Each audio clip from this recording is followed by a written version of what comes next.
now. Right. Like, where does it come from? I think it comes from an imperfect understanding of the infinite reality that would be God if God existed. Right. That it just is. Or the fact that people are uncomfortable with if everything that exists in creation was created, then that means horrible things were created for a reason. Yeah. Or you could go the Gnostic route and go, there are two gods. Yeah. There's the God that created everything, and that's why everything's shit, because that God is evil as fuck. And then there's the other God that's come to rescue us from that.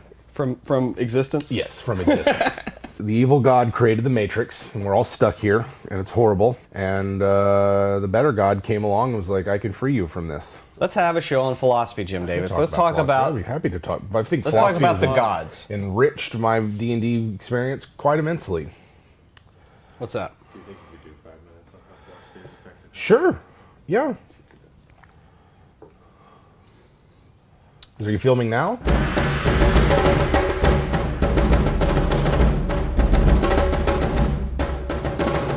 So, Jim, are we in the Matrix? Are we in a computer simulation? I mean, does it matter? Would be my real question. I think that's why I think I like Dungeons and Dragons, because you are simulating a world. Yeah. It might not be with a computer that has AI and everything, but if you treat the people in it as if they're real people, then you are, in fact, hyper-intelligent beings creating a simulated environment that's then populated by entities that you play with as on your own whim. So it's all a matter of what you're willing to suspend your disbelief about. Right. It's my favorite way of playing Dungeons and Dragons. It's pretending as if the place is real.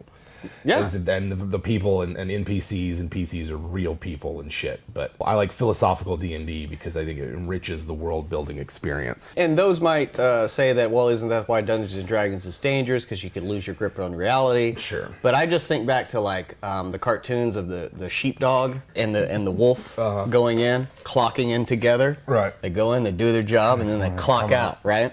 Yeah. It's kind of like that. As the DM and the players, you're like, all right, we're going to go in and we're going to do this thing because this is what we're supposed to do. Some things we know exist in Dungeons and Dragons are a soul. We know that a soul exists in D&D, and so where does that soul live before it inhabits a body? And so I go to Platonic philosophy for that. I go like, there's a realm of forms that exists independently of the world, and it's people reside. Maybe you can travel there with magic in some way. You exist as a higher, like an incorporeal consciousness, Right. Yeah. and then you come here.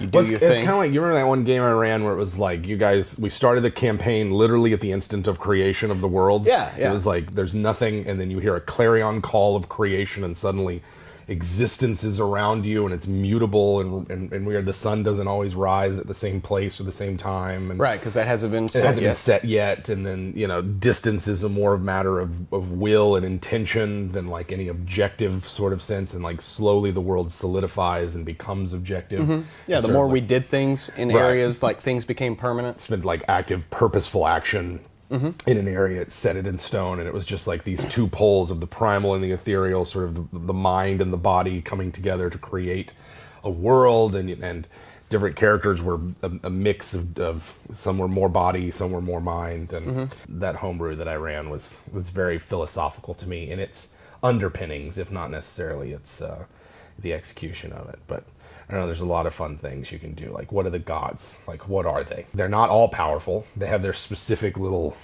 niche that they... Yeah, they have a purview, a protect. domain. But then there's, it's like, who created the planes in Dungeons and Dragons? Is it a creation? Is it or is it just a natural outgrowth of cosmic forces that create these things, and then from it arise sentient beings, and then their activity gives rise to deities and gods and things like that? That's how I've always liked to see it. Is like, there were no gods before people in Dungeons and Dragons world invented them. But the difference is that when they invented gods in Dungeons and Dragons worlds, they invented real beings with real power that exist on these planes. Yes, their belief and aligning of purpose and ritual gave rise and form to these beings. Yeah. And filled them with the power that they then ask back. Does that mean that we are God in that case? I mean, if you take it literally, then yes, the players and the DM are the real gods of a D&D setting. Everything else is just fiction. You know, it's just a narrative that forms around it. And I think that if you were to take it literally and like, this place is real, these characters are real. Forgotten Realms is a real place that you could, you know, it doesn't matter that it just exists on paper and in people's imaginations. Like, Right. you could pretend that these people are real. The thing that I really like thinking about is like the philosophy of magic. It's like, who was the first person, the first people to practice magic, to harness magic? What is magic? I kind of think like druidic magic would be the first magic that comes about. Well, magic of the natural world. Yes, because I mean, all things come from the natural world, so Right. it would seem that there should be some kind of sustaining force that you could then harness. You could then harness or manipulate, and then like after that, I kind of see clerical magic is coming next. The natural world, the natural processes, and then there's gods that govern those things, which The then gives irrational. rise to then gives rise to the clerical magic, faith-based, and devotion to another world, and then later on, arcane magic comes about because it's like, well, we don't need to worship the natural forces; we can harness them. We don't need to worship personalized entities that we've kind of unconsciously created. We can like harness this magic ourselves for our own purposes. And maybe like warlock magic came first. Contract with one of these beings and share in its power. Or maybe sorceress magic came first because it was like these Just from within. just from within, and then later on wizardly magic is sort of the apex of that because it's like, well, people who aren't connected to the arcane otherwise are able to study and harness. And I don't know, that's why I like Jack Vance so much, because they go in so much detail about how spells work and what they are, and Yeah. these brain demons that you have to spend a lifetime learning to control, and you can only carry like 3 or 4 of them in your mind at the same time. And then real wizards, Or yeah, they consume your intellect. right, Yeah, that they summon entities that perform the magic for them, whatever they're called, Sandasins or It's been too long, man. yeah, it's been a while since I read them, but the ones where it's like you summon this creature Yeah. who then enacts the spell, but lesser wizards just like go through the motions and kind of create the same spell effects with them. I don't know. Yeah, well, in that case, you know, wizardly magic is like the Enlightenment, like the Renaissance of magic, In a right? way, in like a way, where, yeah. where you're getting to the rational thinking about it, and the fact and accepting the fact that this is a pre-existing force, Right. And it can be manipulated. It can be manipulated, and it's predictable, right? Yes. Like the way magic works in Dungeons and Dragons, it's this, a fireball is a fireball. It works the way it works. Now, I sometimes like taking the assumption that the magic in the player's handbook is an ideal form of certain spells, and that there are fireballs out there that have variable characteristics than the fireball spell that's there. Yeah, a radiant fireball, or a fireball that doesn't blow up into a ball per se. Or ones that are unstable and the range on them is you know, makes them dangerous to cast, or even just like a throwback to other editions where it's like, yeah, you don't want to cast this spell in a tight corridor or in an enclosed space because it'll kill everybody. Yeah, there's a set amount of force that's going to come out, Right. and based on the dimensions of where it comes out. Yeah.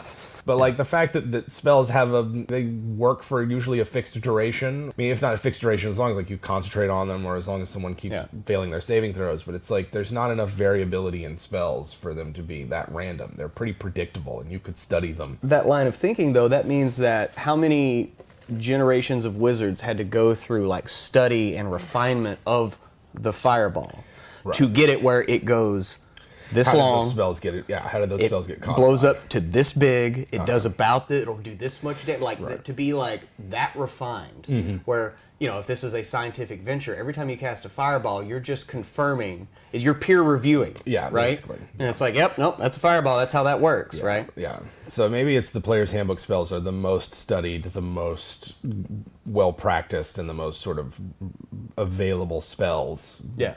And that there are really hundreds and hundreds of other spells that are less than or unreliable or something like that.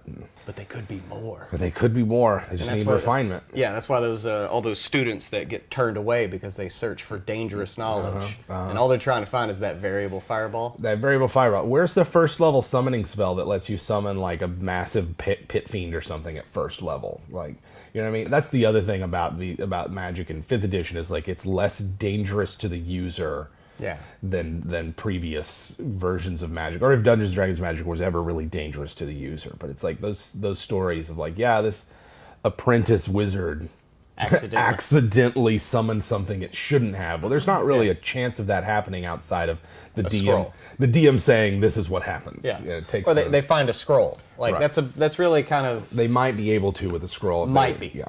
They roll a 20 on their check, And okay, well, you summoned a demon, Mr. First Level Wizard, with your 2 spells. With your 2 spells. Your 2 spell slots. Yeah. That protection from evil is only going to last like 10 minutes.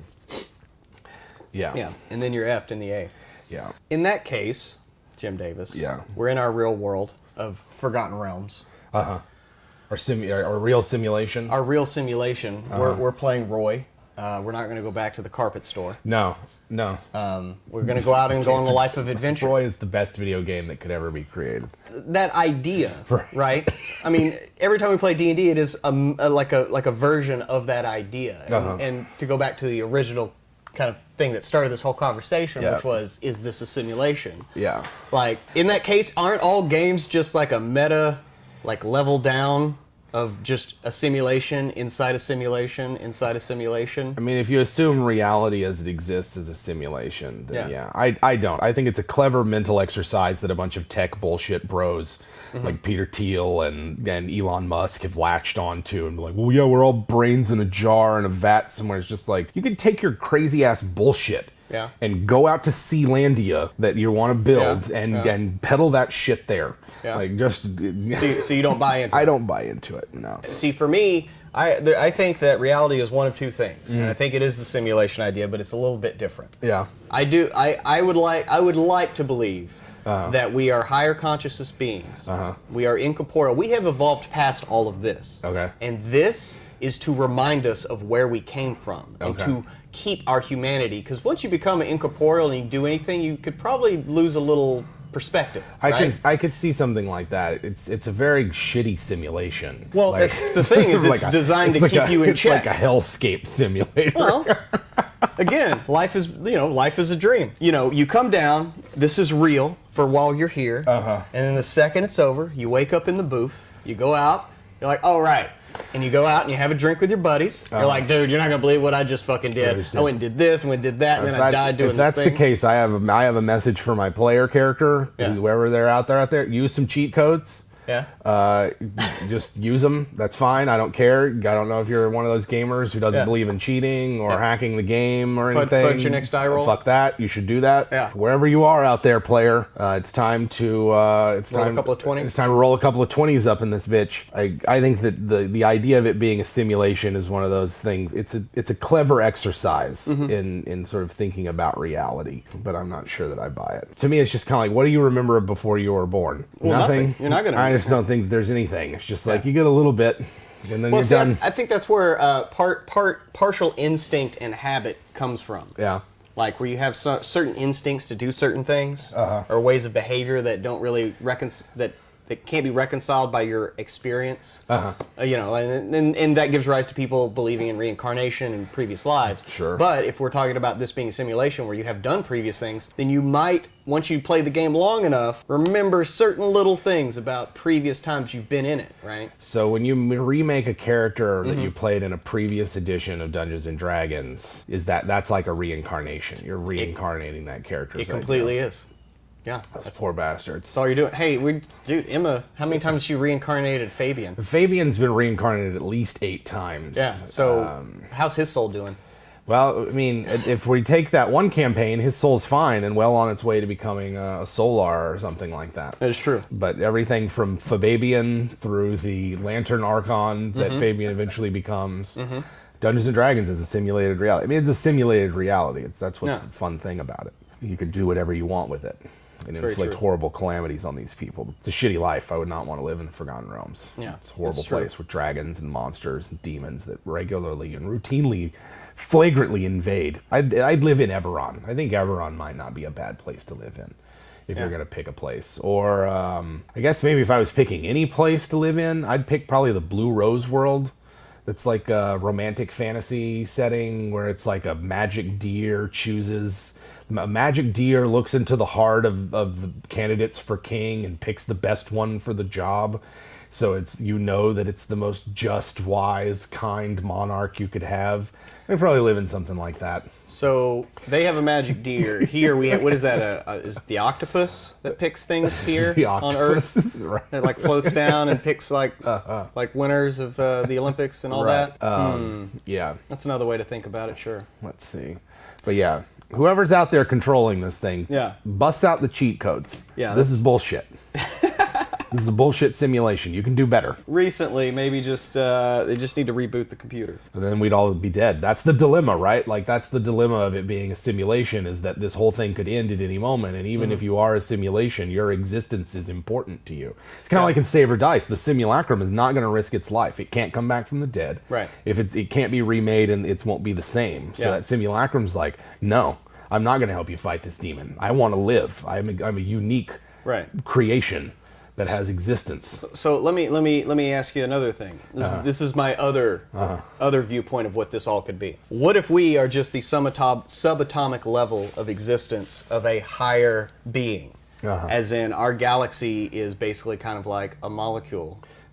Our solar system is the atom. We're rolling around on a freaking electron, right? Because when you look down, atoms kind of look like solar systems. You Yeah, look at there's those like, pic- they you sort of look like mirror each other. Yeah, the you look, at macro those, and you look at those microscale. pictures of the universe, and you put it next to a scan of the brain of, and it looks almost the same, right? So what if that was the case, and we are in fact basically just these microscopic entities inside the body of a higher being that's just probably, maybe it's just a bird on a tree right now. Yeah. In its time scale, it's, Well, a couple years old. Here's what I think about that. You need to attend some philosophy classes where they answer these kinds of questions. Maybe I will. You should. They're really interesting. And the other one is just like, does it matter? Yeah, that's what I'm saying, though. So in that case, it really doesn't matter. Say we're in a version of human on a higher level. Would it not then behoove us to not have a space program and to not spread? Because in that scenario, we would technically be kind of like cancer.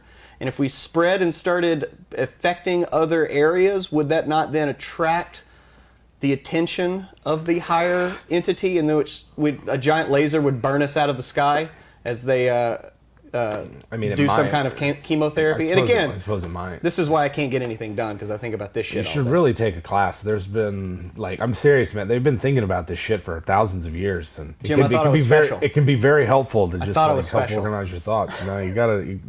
The thoughts are not. I don't believe there's an original thought that's ever existed ever anywhere anymore. Who said that first? I don't know, but I'm sure someone else has thought that. Well, by your own thinking, they would have to have thought that. Yeah, somebody else has already thought that and written a book about it, and Yeah. there's a TED Talk, I'm sure, and Yeah. they got in a war over it, and yeah. Some philosopher thought it up, and his apprentice was like, "Sir, I read that in a book from 1,000 I read years that ago." in a book from a long time ago. Yeah. Well, shit. Yep. Well, that's how you get your mind blown. Yeah.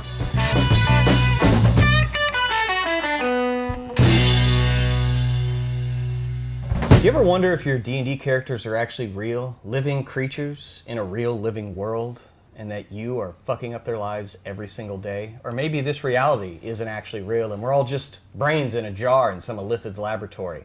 That could be the case, or it couldn't, or does it really even matter? I don't know. Let's talk about it on WebDM. We're not even high right now. Yeah, not yet.